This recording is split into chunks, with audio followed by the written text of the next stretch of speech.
Hi ಎಲ್ಲರೂ ನಮಸ್ಕಾರ, welcome back to my channel. ನಾನು ವಿಜಯ್ ಶೈವ. ಈ ವಿಡಿಯೋದಲ್ಲಿ ನೀವು ನೋಡ್ತಾ ಇರ್ಬೋದು, ಸುತ್ತಲೂ ಮೆಣಸಿನ ತೋಟ ಕಾಣಿಸ್ತಿದೆಯಲ್ಲ, ಇದೆಲ್ಲ ಸುತ್ತಲೂ ಮೆಣಸಿನ ತೋಟ ಇದೆ. ಇದು ಎಲ್ಲಪ್ಪ ಇರೋದಂದರೆ ಮಲೆನಾಡು ಪ್ರದೇಶ ಅಂತ ಸತ್ಯಲ್ಲ ಅನ್ಕೊಳಕ್ಕೆ ಹೋಗ್ಬಿಡಿ. ಇದು ಬಯಲುಸೀಮೆ ಪ್ರದೇಶ. ಬಯಲುಸೀಮೆಯಲ್ಲಿ ಇದು ಮಂಡ್ಯ ಡಿಸ್ಟಿಕ್ಕು ಕೇರ್ಪೇಟೆ ತಾಲೂಕಲ್ಲಿ ಬರುತ್ತೆ, ವಿಠಲಾಪುರ ಅಂತ. ಇಲ್ಲಿ ನೋಡ್ತಾ ಇರ್ಬೋದು ತೋಟ ಯಾವ ಥರ ಇದೆ, ಯಾವ ಥರ ಮೇಂಟೈನ್ ಮಾಡಿದ್ದಾರೆ. ಬಯಲುಸೀಮೆಯಲ್ಲಿ ಬರಲ್ಲ ಅಂತ ಹೇಳ್ತಾರೆ, ಬಯಲುಸೀಮೆಯಲ್ಲಿ ಎಷ್ಟು ನೀಟಾಗಿ ತೋಟ ಮೇಂಟೈನ್ ಮಾಡಿದ್ದಾರೆ ನೀವು ನೋಡ್ತಾ ಇರ್ಬೋದು. ಬನ್ನಿ, ಮಾಲೀಕರಾದ ಸುಬ್ಬೇಗೌಡರ ಮಗ ಸುರೇಶ್ ಅವರು ನಮ್ಮ ಜೊತೆ ಇದ್ದಾರೆ. ಬನ್ನಿ ಅವ್ರ ಹತ್ರ ನಾನು ತಿಳ್ಕೊಳ್ಳೋಣ, ಯಾವ ರೀತಿ ಬೆಳೆ ಬೆಳೆದಿದ್ದಾರೆ ಮತ್ತು ಯಾವ ವೆರೈಟಿ ಇದೆ, ಎಷ್ಟು ವರ್ಷ ಆಯಿತು, ಅವ್ರ ಹತ್ರ ಸಂಪೂರ್ಣವಾದ ಮಾಹಿತಿನ ನಾನು ನಿಮಗೆ ತಿಳಿಸ್ಕೊಡೋಕೆ ಪ್ರಯತ್ನ ಪಡ್ತೀನಿ.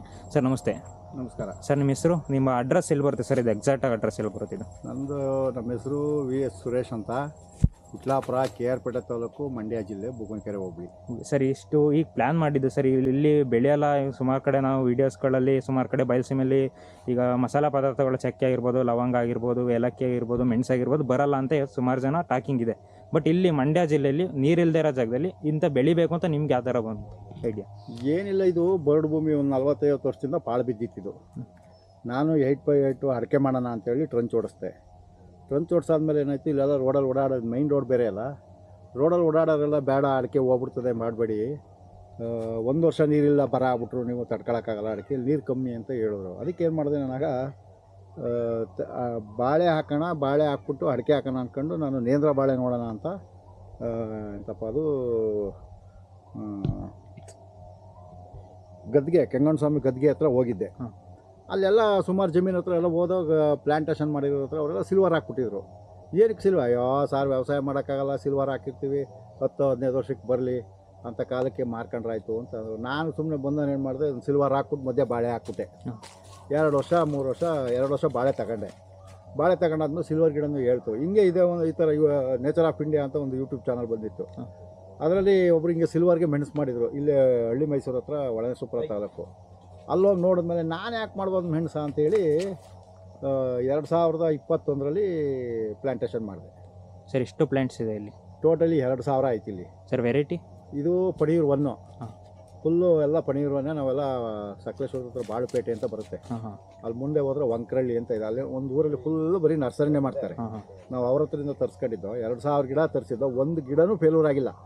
2000 ಬಳ್ಳಿನೂ ನೀಟಾಗಿ ನಿಂತ್ಕೊಂಡು. ಆಮೇಲೆ ನಮ್ಮದೆಲ್ಲ ಫುಲ್ಲು ಸಾವಯವ, ಜೀವಾಮೃತ, ಸಾವಯವ, ಮತ್ತು ಉಳುಮೆನೇ ಮಾಡಲ್ಲ, ಮೆನೂರೇ ಹಾಕ್ತಾನೆ ಬೆಳೆದಿರೋದು. ಮಲೆನಾಡು ಮಾತ್ರ ಬೆಳೀತಾರೆ, ಇಲ್ಲಿ ಯಾಕೆ ಬೆಳಿಬಾರ್ದು ಅಂತ ಒಂದು ಟ್ರಯಲ್ ಮಾಡಿದ್ರೆ ನಮಗೆ ಒಳ್ಳೆ ಸಕ್ಸಸ್ಫುಲ್ಲು ಆಯಿತು. ಹೋದ ವರ್ಷ ಒಂದು 30 ಲಕ್ಷ ಕೊಟ್ಟಿದ್ದು, ಈ ವರ್ಷ ಒಂದು 13 ಲಕ್ಷ ಆಯಿತು. ಅದು 1 ವರ್ಷ ಜಾಸ್ತಿ ಬಿಟ್ಟರೆ 1 ವರ್ಷ ಕಮ್ಮಿ ಫಸಲು. ಯಾವುದು ಒಂದು ಗುಣ, ಈ ವೆರೈಟಿ ಗುಣನೇ ಹಂಗೆ. 1 ವರ್ಷ ಜನ ಫಲ ಬಿಟ್ಟರೆ 1 ವರ್ಷ ಕಮ್ಮಿ ಬಿಡುತ್ತೆ. ಈ ವರ್ಷ ಒಳ್ಳೆ ಫಸಲು ಬರಬೇಕು, ಮಳೆ ಇಲ್ವಲ್ಲ, ಮಳೆ ಕಾಯ್ತಾ ಇದ್ದೀವಿ, ನೋಡಬೇಕು ಏನಾಯ್ತದೆ ಅಂತ. ಸರ್, ಇದು ನೀರು ಯಾವ ಥರ ಕೊಡ್ತೀರಾ ನೀವು? Drip irrigation? ನೀರೆಲ್ಲ ಡ್ರಿಪ್ಪಲ್ಲೇ ಹೋಗುತ್ತೆ. 2 ಬೋರ್ ಇದೆ, 500 ಗಿಡಕ್ಕೆ ಒಂದೊಂದು ದಿವಸಕ್ಕೆ ಹೋಯ್ತದೆ. 500 ಗಿಡಕ್ಕೆ ಒಂದು ಬ್ಯಾಚು, 500 ಗಿಡಕ್ಕೆ ಒಂದು ಬ್ಯಾಚು, ಟೋಟಲಿ 1000 ಗಿಡಕ್ಕೆ ಹೋಗುತ್ತೆ. ಒಂದು ದಿವಸಕ್ಕೆ ಚೇಂಜ್ ಮಾಡ್ತಾ ಇರ್ತೀವಿ, ಡೇ ಬೈ ಡೇ. ಸರ್, ಈಗ ಮೇಂಟೆನೆನ್ಸ್ ಯಾವ ಥರ ಮಾಡ್ತೀರಾ? ಒಂದು ಗಿಡಕ್ಕೆ, ಈಗ ಒಂದು ಗಿಡ ಅಂತ ಬಂದರೆ ಎಷ್ಟು ಮೆನೂರ್ ಕೊಡಬೇಕು ಅಂತ ಇರುತ್ತೆ, ಇಲ್ಲ ಒಂದು ಗಿಡಕ್ಕೆ ಯಾವ ಥರ ಮೇಂಟೆನೆನ್ಸ್ ಬರುತ್ತೆ? ನಾವು ಇದುವರೆಗೂ ಮೆನೂರ್ ಅಂತಲೇ ಕೊಟ್ಟಿಲ್ಲ. ನಾವೇನಾದರೂ ಮನೆ ಗೊಬ್ಬರ, 1-2 ಮಂಕ್ರಿ ಒಳ್ಳೆ ಮನೆ ಗೊಬ್ಬರ ಕೊಡ್ತೀವಿ. ನಾವೆಲ್ಲ ಮಾದೇಶ್ವರ ಬೆಟ್ಟದಿಂದ ತರಿಸ್ತೀವಿ ಗೊಬ್ಬರನ, ಅಲ್ಲಿಂದ ತರಿಸ್ತೀವಿ. ಅದು ಒಂದು ಗಿಡಕ್ಕೆ 2 ಮಂಕ್ರಿ ಮನೆ ಗೊಬ್ಬರ. ಅದನ್ನು ಹಾಕೋಕ್ಕಿಂತ ಮೊದಲು ಪ್ರತಿ ವರ್ಷ ಮಳೆಗಾಲದಲ್ಲಿ 1 kg ಬೇವಿನ ಹಿಂಡಿ ಹಾಕ್ತೀವಿ ಒಂದು ಗಿಡಕ್ಕೆ, ಮತ್ತು ಜಿಂಕ್ ಸಲ್ಫೇಟು, ಬೋರಾನು ಅದು ಹಾಕ್ತೀವಿ. ಅದ್ರ ಮೇಲೆ ಕೂಡ ಮನೆ ಗೊಬ್ಬರ ಹಾಕ್ಬಿಟ್ಟು, ಇದೇ ಸತ್ಯ ಬರುತ್ತಲ್ಲ ಅದೆಲ್ಲ ಮುಚ್ಚಿಬಿಟ್ಟು ಡ್ರಿಪ್ ಬಿಟ್ಬಿಡ್ತೀವಿ. ಅದೇ ಮಲ್ಚಿಂಗ್ ಆದಂಗೆ ಆಗಬೇಕು. ಅಷ್ಟು ಬಿಟ್ಟರೆ ಇನ್ನೇನು ಮಾಡಲ್ಲ ನಾವು. ಆಮೇಲೆ AMC ಮತ್ತು ಬ್ರೈಕೋಟರ್ಮಾ, ಸೋಡಾಮಾನಸ್ ಎಲ್ಲ ಡ್ರಿಪ್ಪಲ್ಲೇ ಕಳಿಸ್ತೀವಿ, ಆಯಿಲ್ ಮುಖಾಂತರ ಅದೆಲ್ಲ ಡ್ರಿಪ್ಪಲ್ಲೇ ಕಳಿಸ್ಕೊಡ್ತೀವಿ. ಅದರಿಂದ ಅಷ್ಟು ಬಿಟ್ಟರೆ ಇನ್ನೇನು ಬೇರೆ ಮೆನೂರ್ ಅಂತೂ ಇದುವರೆಗೂ ಹಾಕಿಲ್ಲ, ಔಷಧಿ ಅಂತ ಹೊಡೆದೇ ಇಲ್ಲ ನಾವು ಗಿಡಕ್ಕೆ.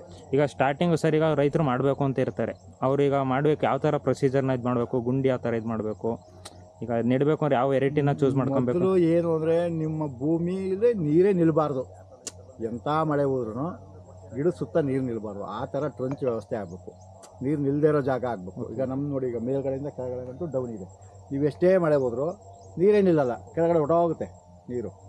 ಆ ಥರ ಮಾಡ್ಕೋಬೇಕು ಫಸ್ಟು.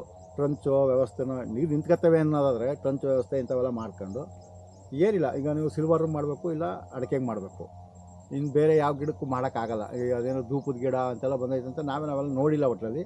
ಈಗೆಲ್ಲ ಮಾಡ್ತಾವ್ರೆ ಅಂತ ಹೇಳ್ತಾವ್ರೆ, ಧೂಪದ ಗಿಡಕ್ಕೆ ಮತ್ತು ಯಾವುದೋ ಇನ್ನೊಂದು ಗಿಡಕ್ಕೆಲ್ಲ ಮಾಡ್ತಪ್ಪ, ಪಯ್ಯಾಣಿ ಅವಕ್ಕೆಲ್ಲ ಮಾಡ್ತಾವ್ರೆ. ಬಟ್ ಲೈಫ್ ಇಲ್ಲ ಅಂತ ಹೇಳ್ತಾರೆ. ಲೈಫ್ ಇಲ್ಲ, ಅವೆಲ್ಲ ಗಾಳಿ ಮುರಿದೋಯ್ತವೆ ಅಂತ ಹೇಳ್ತಾರೆ. ಸಿಲ್ವರು ಮಾಡೋದಾದ್ರೆ ಮೊದಲು 3 ವರ್ಷ ಸಿಲ್ವರ್ ಇಳಿಸ್ಕೋಬೇಕು, ಆಮೇಲೆ ಬಳ್ಳಿ ಹಾಕಬೇಕು. ಸರ್ ಈಗ ಸ್ಟಾರ್ಟಿಂಗ್ ಇನ್ಶೂರ್ ಸ್ಟೇಜಲ್ಲಿ ಯಾವ ಥರ ಎಷ್ಟು ದಿನಕ್ಕೊಂದ್ಸಲಿ ಕಟ್ಟಬೇಕಾಗುತ್ತೆ ಬಳ್ಳಿ ಮೇಲಕ್ಕೆ ಹೋಗೋಕ್ಕೆ ರನ್ನರ್ಸ್? ನೀವು ಅದು ಬೆಳವಣಿಗೆ ಬಂದಂಗೆಲ್ಲ ಕಟ್ತಾ ಇರಬೇಕಾಯ್ತದೆ. ಅರ್ಧ ಅಡಿ, ಈಗ ನೋಡಿ 2 ಅಡಿ ಗಂಟ ಫಸ್ಟ್ ಏಳಿಸ್ಕೋಬೇಕು ಗಿಡನ. ಓಕೆ. 2 ಅಡಿ ಆದಮೇಲೆ ಇಲ್ಲಿ ಚಿವುಟ್ ಹಾಕಬೇಕು. ನೋಡಿ ಇಲ್ಲಿ ಗಂಟ ಏನಿಲ್ಲ, ನೋಡಿ ಇಲ್ಲಿ ಗಂಟ ಏನಿಲ್ಲ ಬಳ್ಳಿಲಿ. ಇಲ್ಲಿ ಚಿವುಟ್ ಕೊಟ್ಟರೆ ಇಲ್ಲಿಂದ ರನ್ನರ್ಸು ಆ ಕಡೆ ಈ ಕಡೆ ಹೊಡ್ಕೊಳ್ಳುತ್ತೆ. ಆಮೇಲೆ ಕಟ್ಕೊಂಡು ಹೋಯ್ತು. ಎಲ್ಲಿ ಗಂಟ ಹೆಚ್ಚು ಕಮ್ಮಿ ಒಂದು ಅದು ಎಲ್ಲಿ ಗಂಟ ನೋಡಿ. ಈಗ ನಾವು ಕಟ್ತಾ ಇಲ್ಲ, ಮೇಲೆ ಅದೇ ಹಪ್ಕೊಂಡು ಹೋಯ್ತಾ ಇದೆ.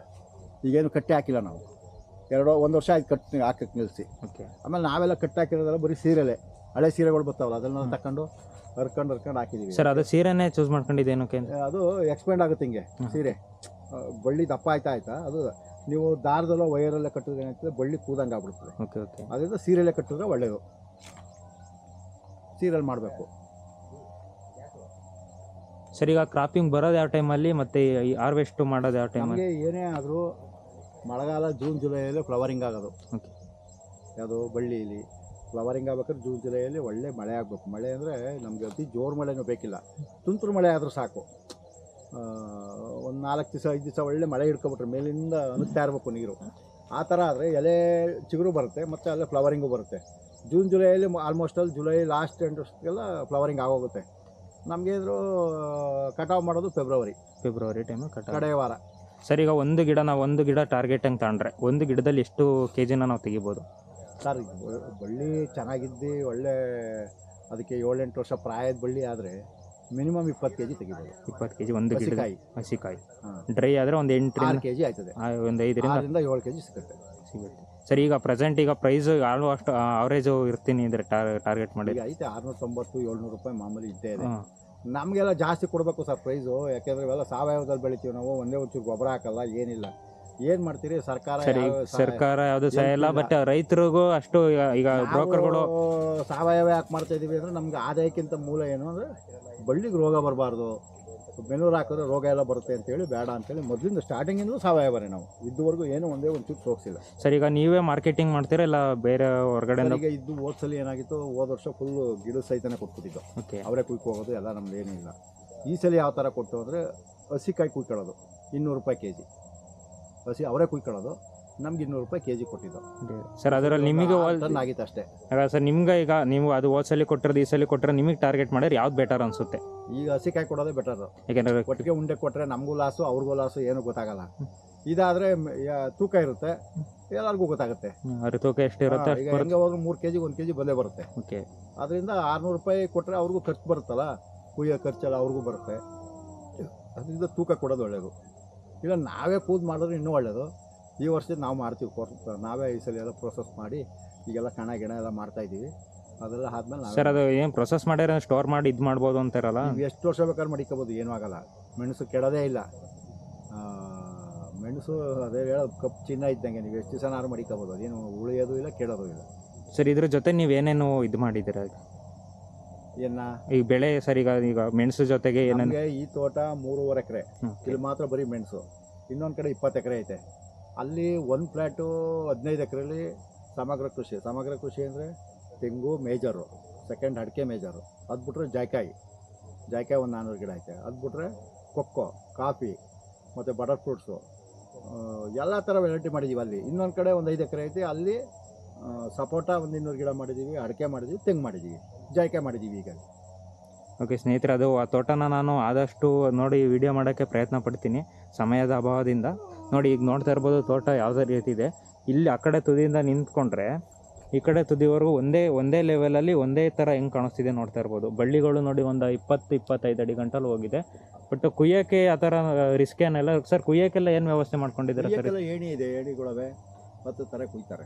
ಸರ್ ನೋಡ್ತಾ ಇರ್ಬೋದು ನೀವು, ಯಾವುದೇ ರೀತಿ ರೋಗಗಳು ಕಂಡು ಬಂದಿಲ್ಲ. ನೀವೆಲ್ಲ ಇಡೀ ತೋಟನೇ ಹುಡುಕಿದ್ರು ಯಾವುದೇ ರೀತಿ ರೋಗಗಳು ಕಂಡು ಬರಲ್ಲ. ನೋಡ್ತಾ ಇರ್ಬೋದು ಮಟ್ಟಕ್ಕೈತೆ ಬಳ್ಳಿ ಅಂದರೆ. ಅದೇ ನೋಡ್ತೀರಿ ನೀವೇ. ಬೇಸಿಗೆ ಈಗ ಇದು ಡೇಟ್ ಎಷ್ಟು ಅಂದರೆ ಇವತ್ತು ಮೇ 15ನೇ ತಾರೀಕು ಮೇ. ಇಲ್ಲಿ ಮಳೆನೇ ಆಗಿಲ್ಲ. ನೋಡ್ತಾ ಇರ್ಬೋದು ಮಳೆನೇ ಇಲ್ಲ, ಆದರೂ ತೋಟ ಯಾವ ತೀರ ಗ್ರೀನಿಶ್ ಇದೆ, ನೀವು ನೋಡ್ತಾ ಇರ್ಬೋದು.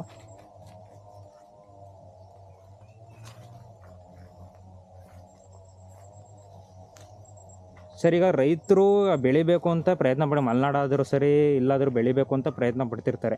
ಬಟ್ ಅವ್ರಿಗೆ ನೀವು ಕಿವಿ ಮಾತು, ಮೆಣಸಲ್ಲಿ ಕಿವಿ ಮಾತು ಅಂದರೆ ಏನು ಹೇಳೋಕ್ಕೆ ಇಷ್ಟಪಡ್ತೀನಿ? ಮೆಣಸಲ್ಲಿ ಕಿವಿ ಮಾತು ಅಂದರೆ ಯಾರೇ ಆಗಲಿ ನೀವು ಸ್ಪೆಷಲ್ ಟ್ರೇಡ್ ಬೆಳೆಸಬಾರ್ದು. ರಸಗೊಬ್ಬರ ಬಳಸಬಾರ್ದು. ಮನೆ ಗೊಬ್ಬರ, ಜೀವಾಮೃತ ಇಂಥದ್ರಲ್ಲೇ ಬೆಳೆದ್ರೆ ನಿಮಗೆ ಅನುಕೂಲ ಆಯ್ತದೆ. ಆಮೇಲೆ ಏನು ಅಂದರೆ ಮೆಣಸು ತಾಳ್ಮೆ ಇರಬೇಕು. ಅದು 3 ವರ್ಷದ ಕಮ್ಮಿ ಫಲನೇ ಬರಲ್ಲ. ಸರಿ, ಈಗ ಕೆಲವರು ಹೇಳ್ತಾರೆ ಒಂದೂವರೆ ವರ್ಷ 2 ವರ್ಷಕ್ಕೆ ಬರುತ್ತೆ ಅಂತ ಹೇಳ್ತಾರೆ. ಬರುತ್ತೆ, 4-5 ಕಾಯಿ ಬಿಡ್ತವೆ. ಪ್ರಾಪರ್ ಕ್ರಾಪ್ ತೆಗಿಬೇಕು ಅಂದ್ರೆ 3 ವರ್ಷದ 3 ವರ್ಷ ಬೇಕೇ ಬೇಕು. ಅದು ಚೆನ್ನಾಗಿ ಮಾಡಿದ್ರೆ. ಚೆನ್ನಾಗಿ ಮಾಡಲಿಲ್ಲ ಅಂದರೆ 5 ವರ್ಷ ಆಯ್ತದೆ. ಚೆನ್ನಾಗಿ ಮಾಡಿದ್ರೆ 3 ವರ್ಷಕ್ಕೆ ಒಳ್ಳೆ ಕ್ರಾಪ್ ತೆಗಿಬೋದು. ನೋಡ್ತಾ ಇರ್ಬೋದು ಸ್ನೇಹಿತರೆ, ತಾಳ್ಮೆ ಇರ್ಬೇಕಷ್ಟೇ. ನೋಡ್ತೀರಿ, ಎಲ್ಲರೂ ಆರ್ಗ್ಯಾನಿಕ್ ಆಗಿ ಬೆಳೆಸಿ ಅಂತ ಹೇಳ್ತಾ ಈ ವಿಡಿಯೋನ ಇಲ್ಲಿಗೆ ನಿಲ್ಲಿಸ್ತಾ ಇದ್ದೀನಿ. ಈ ಮುಂದಿನ ವಿಡಿಯೋದಲ್ಲಿ ಅವ್ರದ್ದು ತೋಟದ್ದು ಜಾಯಿಕಾಯಿ ಮತ್ತು ಇದರದ್ದು ಆ ವಿಡಿಯೋ ಆದರೆ ನಾನು ವಿಡಿಯೋ ಮಾಡೋಕ್ಕೆ ಪ್ರಯತ್ನ ಪಡ್ತೀನಿ. ಸರ್, ಈಗ ನಿಮ್ಮನ್ನು ಭೇಟಿ ಮಾಡಬೇಕು, ಇದು ಮಾಡಬೇಕು, ನಿಮ್ಮದು ಗೈಡ್ನೆಸ್ ಸಿಗಬೇಕು ಅಂದರೆ ಸರ್ ನಿಮ್ದು ಹೆಂಗೆ ಕಾಂಟ್ಯಾಕ್ಟ್ ಮಾಡೋದು? ನಂಬರ್ ಏನಾದ್ರು ಸಿಗುತ್ತಾ ನಿಮ್ಮದು? Mobile number 9741513161. ಸುರೇಶ್ ಗೌಡ ಅಂತ ಬರುತ್ತೆ. ಕಾಂಟ್ಯಾಕ್ಟ್ ಮಾಡ್ಬೋದು, ಏನು ತೊಂದರೆ ಇಲ್ಲ. ನಿಮ್ಗೆ ಏನಾದ್ರು ಡೌಟಸ್ ಇದ್ದರೆ ಕೇಳಿ, ಕಾಲ್ ಮಾಡಿ. ಇಲ್ಲ ಏನಾದ್ರು ಫ್ರೀ ಇದೆ ಅವ್ರಿಗೂ ಕಾಲ್ ಮಾಡ್ಕೊಂಡು ಕನ್ವೀನಿಯೆಂಟ್ ಇದ್ದರೆ ಒಂದ್ಸಲ ಬಂದು ತೋಟ ವಿಸಿಟ್ ಮಾಡಿ ನೋಡಿ ಯಾವ ಥರ ಮೇಂಟೈನ್ ಮಾಡಿದ್ದಾರೆ. ಇಲ್ಲ ಬರೋಕ್ಕಾಗದೇ ಅಂದರೆ ಫೋನ್ ಕಾಂಟ್ಯಾಕ್ಟ್ ಮುಖಾಂತರನಾದ್ರು ಇದು ಮಾಡ್ತಿರ್ಬೋದು. ನೋಡಿ, ಈ ವಿಡಿಯೋ ಇಷ್ಟ ಇದ್ದರೆ ಲೈಕ್ ಮಾಡಿ, ಶೇರ್ ಮಾಡಿ, ಹಾಗೆ ಕಮೆಂಟ್ ಮಾಡಿ ಅಂತ ಹೇಳ್ತಾ ಈ ವಿಡಿಯೋನ ಇಲ್ಲಿಗೆ ಎಂಡ್ ಮಾಡ್ತಾಯಿದ್ದೀನಿ.